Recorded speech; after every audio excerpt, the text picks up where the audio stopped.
Tukyatunuulira embeera y'enguudo mu disitulikiti ey'e Wakiso olwaleero sira tulitadde ku nguudo mu ggombolola ya Makindye Ssaabagabo. Embeera y'enguudo mu kitundu kino nno eyungula ezziga era abavunaanyizibwa bagamba nti kyandikoleddwako mangu nnyo okuzikolako okulaba nga ebyentambula bigonda n'okwanguyiza abantu enkola ya bizinesi.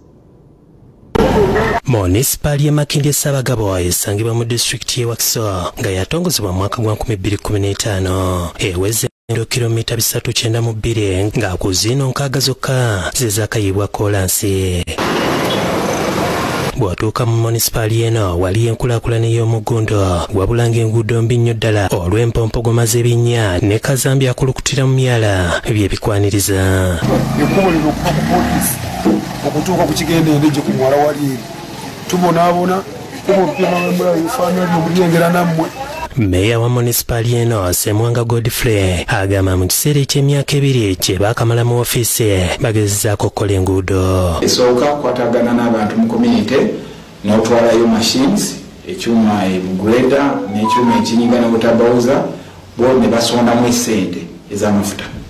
Tusondako ekitundu nabo ne basonda. Embeera y'enguudo embi agiyitadde ku bbula ly'ensimbe kw'ossa n'abantu abamala gasansa kasasiro mu myala. N'enguudo ez'ettaka n'obaaliwo olukola enkyenkuba bw'etonnya okumala wiiki ogenda okusanga oluguudo lwonoonese. Kasasiro ye ne bwe tuli wano olwaleero tukyali mu mbeera mbi ne bwe twatuuka wano twasalawo okutandika okugula emmotoka za kasasiro emu eneetera okututuukako.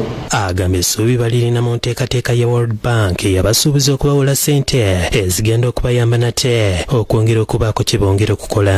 Baafuna omukisa kakati World Bank yateekawo looni era tuteeseteese kilometers 35 paka ku 4 ez'okukola koolaasi enguudo nga ziriko amataala ziriko abantu bwe bayita n'ebirala. Atwala ebyenguudo Inginiya Ndiwalana Godfrey agamba nti enkuba etonnya ebayisiza ddala bubi ng'ate ne bajeti ebaweebwa yasalibwa.